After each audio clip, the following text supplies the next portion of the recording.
just want to say hi to everyone, and this is my sister, Hello. and we are here to just kind of talk about what was going on with the van and with being in the cul-de-sac of this beautiful neighborhood. Yeah. We got I've been in Texas since the 15th of October. I moved to a campsite at that time. I sold my mobile home in Minnesota during a very manic episode. And when I realized what I did and started coming down, I went, well, I got to do what I got to do. I did pay off my debt and bought a van for cash. So I came down almost flat broke, but also not in debt. And it was taking a lot longer for me to get a place. I had been staying at a campsite for I want to say 6 weeks or something. Yeah, because you came down mid-October, so you were at the campsite from the time you got down here until right at the very end of November, like the 28th or 29th of November at the very end. So that's about 6 weeks, I'd say 6. Yeah, and I was planning on staying there. I had a deal set with a host that it was very affordable for my situation, and it was a beautiful. Central Texas is gorgeous. Yeah, so you were gonna stay there, and because it was affordable, kind of build up some money to be able to get your first place, get a job first. Yeah, get a job first. Yeah, get 4 walls around me. Yeah, live in my van while I saved up to do those things at this campsite. But after I told Joy of a couple incidents with the host, she thought it was not a safe environment for me. Yeah, he wasn't being appropriate or didn't have any boundaries. Was trying to have a relationship that was inappropriate with a guest at your campsite. So when she told me what was happening, that he approached the van and with a leather jacket on mid-thigh and nothing else, holding a crate for my fire pit, and I was like, dude, is this really happening? Like, he had no clothes on under his jacket. No. And so he's like, well, I was just here to bring this crate up to you. And I'm like, okay. And I just shut the door, like, what has just happened? Yeah, it's definitely a violation. It was a shock. And so anyway, she told me that, and I was like, you're probably, better off just going somewhere else. Stay here until you can get another place. And so that's how you ended up here. Yeah. With us is, out of the necessity to find someplace safe to be. Still trying to save money, and no permanent job yet, or no, other than door dashing. Yeah, I mean, door dashing is something you did up there, and you kind of continued that to kind of like pay for my bridge spot, the gap of moving and stuff like that. But when you're looking for sustainable income, door dashing is probably not going to do it by itself. No. So anyway, you had been looking for a position, fell into a couple that just weren't the right fit. Mm-hmm. So once you started staying here, you were getting hooked up with the Workforce Commission and getting some help to get like all around help. Right. I kind of left not having a support for my mental health side, and when about a month into it, I realized I really needed to get something set up, because I could tell I was doing better than I was in Minnesota, but I could see the slippery slope gonna happen. So all that got set up, but it was during the holidays, so when I'm looking for jobs, it was all temporary job, which I just figured I might as well keep door dashing while looking for the job, because that was the missing piece to getting my 4 walls around me. Right. It was a permanent job. Right. All you need is that, and then you can have a place to live. Mm-hmm. No problem. We've already got that set up and lined up. But December 9th, I was approached by one of my neighbors here in my neighborhood, and she was telling me that she had heard from some other neighbors that they were really dissatisfied with my sister's van being in the cul-de-sac, and they didn't like how it looked.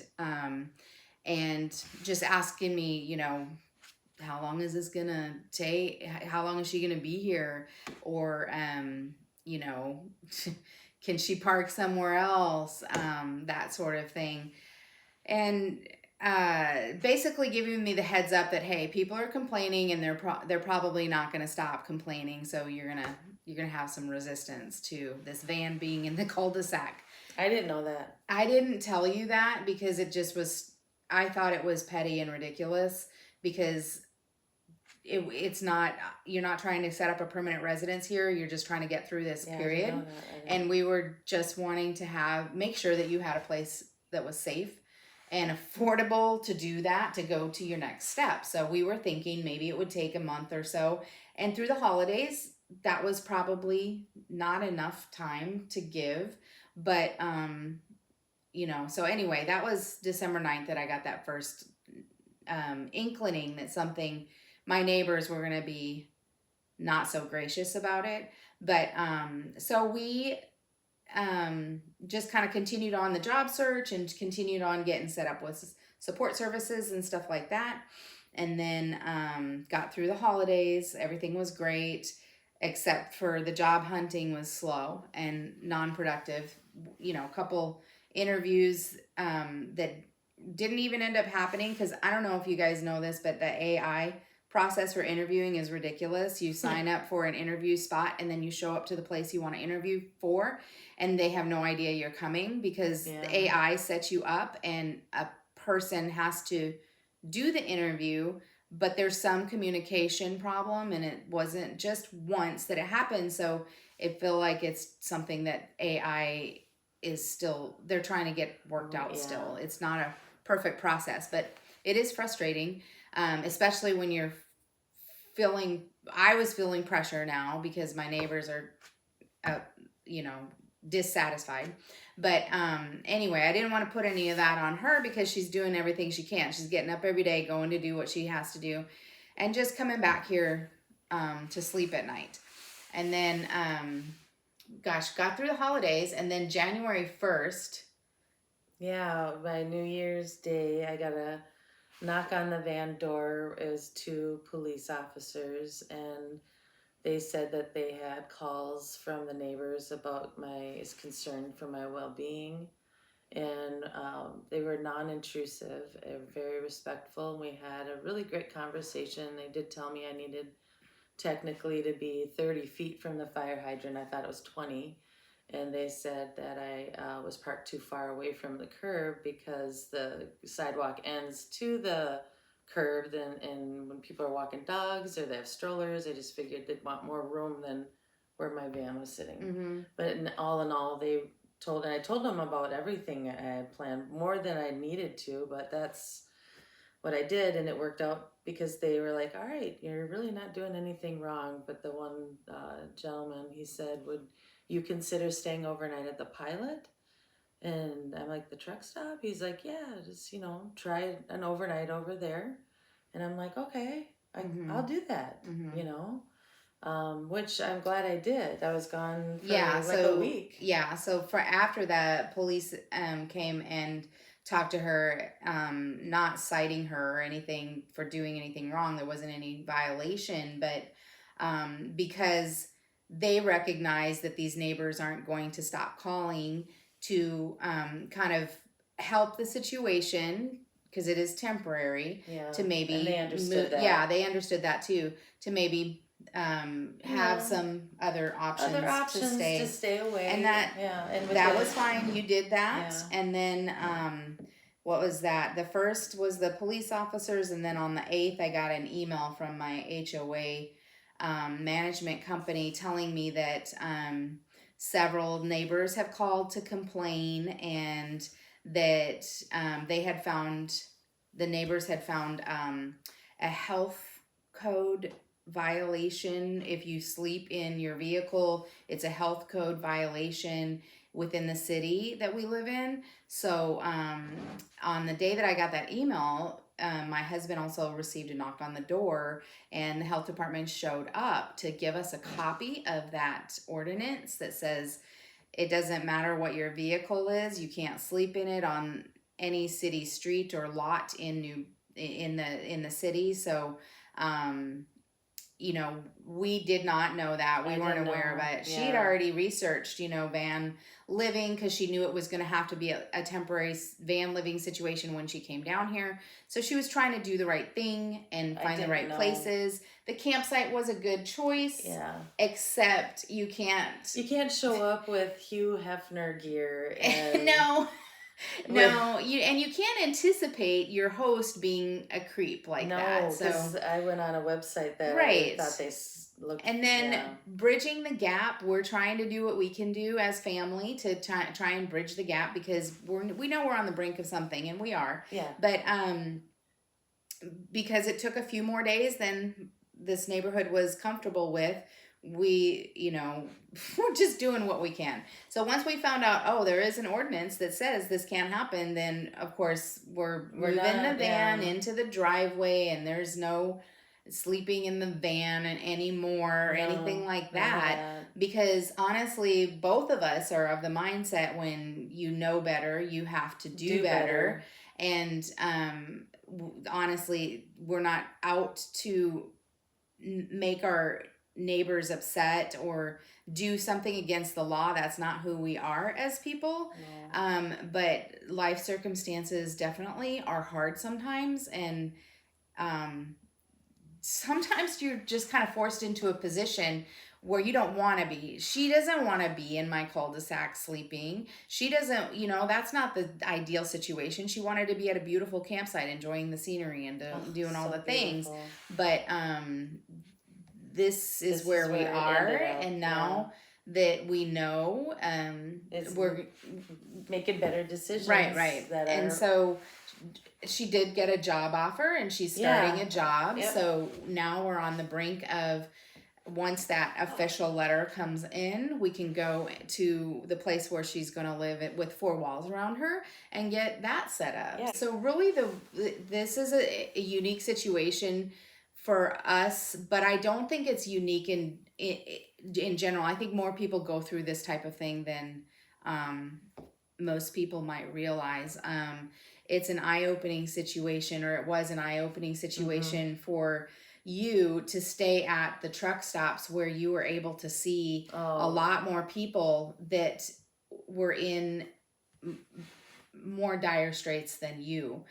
There's a lot of people that are displaced and that don't have housing, permanent housing or reliable housing. So that's an eye-opening situation, and she was counting her blessings for what she did have, because there's so much out there that I had no idea. I mean, van life, #van life, and travel around in it and work remotely and stuff, and that's so romantic.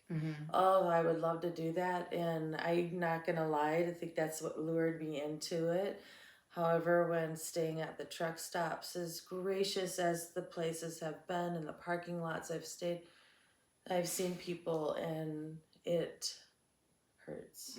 I can't really want to talk much about it because I know I'll cry. Yeah, I'm not in the situation where I'm seeking housing, but I feel like because my sister has been in this situation, I'm going to view it differently than my neighbors, because this is personal to me. She's somebody I care about. I want to help. And I understand that they don't have a family member who's suffering like this. But, and I honestly hope that they don't ever have that situation. Yeah. I do wish that there was a little more compassion and understanding, because Grace. I mean, we're talking about a month, and we're talking about like 5 weeks now that you've been going to work every day. So your van is not in the cul-de-sac during the day. Your van is there at night to have a safe place to sleep. And, so all of this to say, just a little grace and understanding. And then if you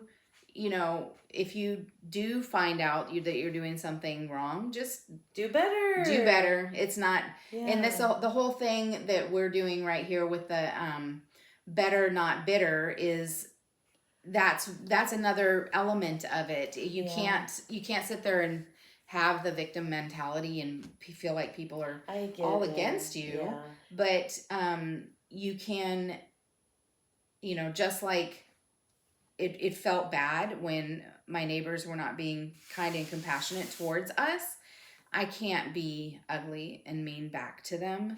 That's just not going to be productive. So it's not like I hold things against them, but I do understand that their point of view, it can't be like mine because they're not in my situation. I hope and pray in my heart that I can have compassion for things I don't understand. Joy.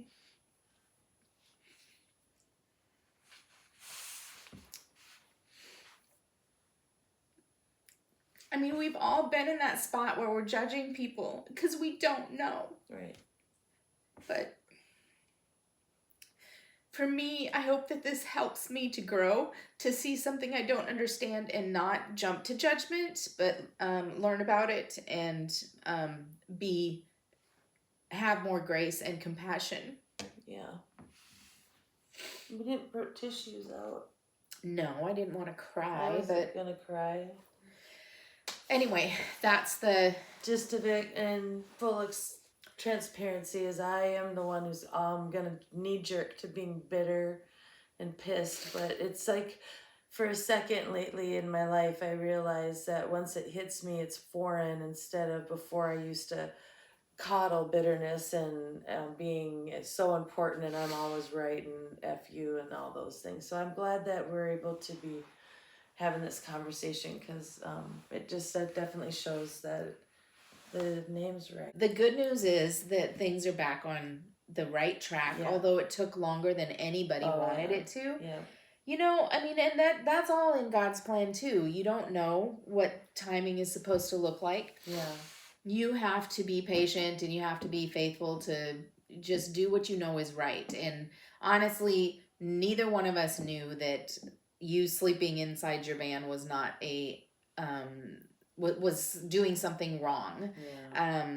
It just was a place where you felt comfortable, and because you were here, we felt you were safe. There's more momentum to move forward when I could sleep safe. Right. So so you're new views. It's not fun. Like at my last couple weeks living at my house in Minnesota, I had to sleep in because there's vandals and stuff at my van when I bought it. I don't know what. So I know what it's like to sleep somewhere where your one eye is open, which was like what it was before I came to Texas. Right. Okay. So that's what I was trying desperately to avoid because it's so hard on your mental health to not get a good night's sleep. Yeah. It's gonna be a good journey. Transition. Yes, a good journey and a good transition. It'll always be interesting because for some reason our lives have been not short on drama. Yeah. I know that I have learned to not just be I know what's going on and nobody can prove me different. Mm-hmm. I am more flexible with looking at letting something unravel to understand what's going on. Instead of knowing and expecting an outcome. Right. And all about that when you first encounter something that you feel is a challenge or that is different, to train yourself to have another avenue rather than the knee-jerk. Leave. Yeah. Knee-jerk take off, knee-jerk be a bully, knee-jerk be a negative about it. That's what I do. You have to train yourself to do that. And I feel like I have Peter Pan syndrome, Pollyanna-itis. Yeah, there's a lot though to that personality type that's beneficial, but yeah, you're right that you have a more free spirit. It's that just comes with who you are, and there's nothing wrong with that. Yeah. But we all kind of have to recognize in ourselves where we can do better, and when you know better, you do better. Yeah. Is a very important principle to live by. We all have lessons to learn in life. Yeah, true that. I do want to just thank you 100% for doing this and being super honest and just talking and getting it out there. And thank you for everyone who's watching. Please like and subscribe. We'll have more content about just sisters and me not being bitter and life how in to general. be better. Right. Yeah. But for now, I think we're done. Peace out. Yep.